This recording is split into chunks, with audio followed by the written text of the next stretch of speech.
Hey folks, and welcome back to the shed. Today we're going to go over basically the difference in wattage or power used via the DC side of the inverter and the AC side of the inverter. So I essentially have, the smart shunt, which is over here in the corner. And that records all power going through it, your amperage, your wattage, and it all comes up on my DC home app. And not to mention the Renogy 1 core. The inverter, this is the new edition 2000 watt Renogy inverter. It also has a Bluetooth dongle. And so it also shows up on the Renogy 1 core and the DC home app. Okay. So my big question is this.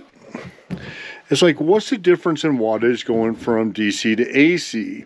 You see, the thing of it is that I would like to have a 3000 watt inverter. I've got some other projects coming up that require a little bit more power.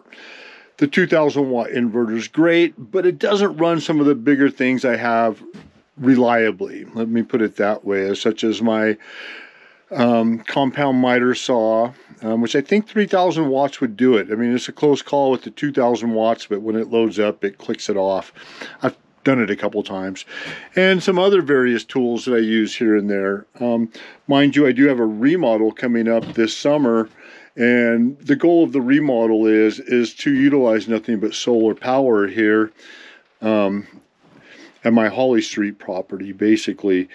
I've got rural property with no power, and I'd like to be able to get the bugs ironed out here before I take the system out to the rural property and do the same thing and build something out there, which you guys will be a part of also in the future. So in short, Renogy doesn't sell a 3000 watt inverter that has the Bluetooth dongle capability, so I can see what it's doing via the DC home app or the Renogy 1 core. So my thought was maybe get another Bluetooth shunt 300, I think is what they're calling it now, and having two of those so that I can monitor what's happening with basically both ends of both inverters, so to speak. Kind of keep an eye on what's happening just for my own data. That's it, really. So let's take a look and see what's going on.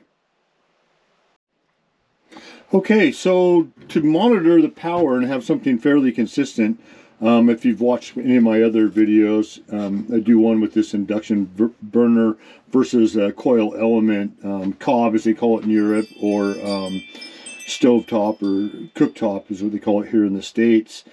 That'll give me reliable power so I can compare the difference between the two. On the phone here, I've got the DC home app, and that gives real-time info for the Bluetooth shunt 300. And then down here, I've got the inverter hooked up with the Renogy 1 core. Now, idle data, if we can all see this, just sitting idle for the shunt, I've got 12.72 watts with nothing plugged in, and the inverter 5 watts. When I plugged in the stovetop or the induction cooktop, it boosted it up to 17.17 watts and then 17 watts, respectively, between the shunt and the inverter. So I think now we're going to go ahead and take a look at it with it turned on.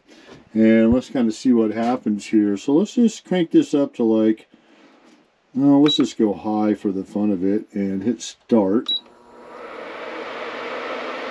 Okay, she's running. So let's go ahead and take a look and see what the data is doing here.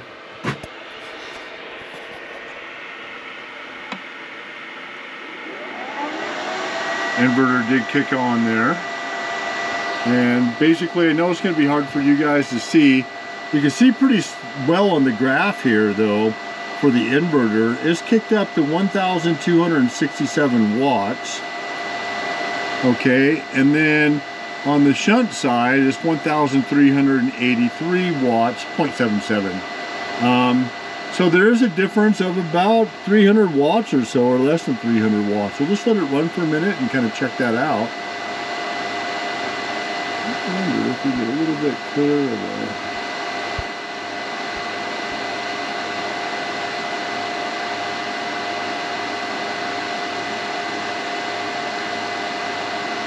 So yeah, she's holding pretty steady where she's at. You can see by the graph down here, 1,265 watts is where it wants to hold. And then up here we've got 1,379 watts. Not a big difference right now as things kind of mellow it out. Okay, so as you can see here, like the shunt and the inverter idle are 12.72 watts and 5 watts respectively. With the cook plate plugged in, we've got 17.17 watts and 17 watts respectively. And then operating with the cooktop on, or the induction burner on, the shunt is pulling 13.75 watts and the inverter is pulling 1263 watts. 1,375 watts and 1,263 watts respectively, for a difference of about 112 watts. That's not too bad. I kind of wonder what it is with bigger tools. What to say? That's pretty close from the DC side to the AC side. That might be a pretty good idea for me. Listen, I don't know much about DC to AC conversions. I know there's a difference. If anybody out there can help me, if there's a formula out there so I can work that out, I think that'd be great. Again, I'm going to say it's a shame that Renogy doesn't sell the new edition inverter in the 3,000 watt range. I think it would be great, but you know, they have their reasons and I'm not going to bark about it too much. But if I can just use another smart shunt for that inverter to track what I'm doing in case I have any problems, I can see if I actually exceeded the wattage of the inverter. Maybe that's the way to go, even though that's going to put me like up in the $500 range, which would of course, you know, more than 500, I think. Yeah, probably around 500 bucks. At that point, I could probably get a nice 48 volt inverter charger at 3,000 watts or 3,500 watts. But this is the thing. I've got a lot of stuff going on this 12 volts. I know a lot of people knock 12 volt systems. Say, why not just go 48? 12 volt systems are just, in my opinion, a little bit more versatile. There's a lot more stuff out there that runs off of 12 volt implements. My cooling fans, for instance, I got little PTC heaters I use in the winter time to keep my batteries at a nice temperature so they won't freeze. Essentially, that's all 12 volt stuff. All of it is. Not to mention some other 12 volt implements that I use. I would like to stick with the 12 volt system. I'll just use heavy cables. I don't care. I think it works fine. You can see in my other videos, it runs the air conditioner the whole 9 yards, but we're going to put that aircon to the test this summer. Anyways, you guys, thanks for tuning in. If you got any info regarding, you know, DC to AC conversions or formulas I can work out there, I would super duper appreciate it. And we'll take another look at this later.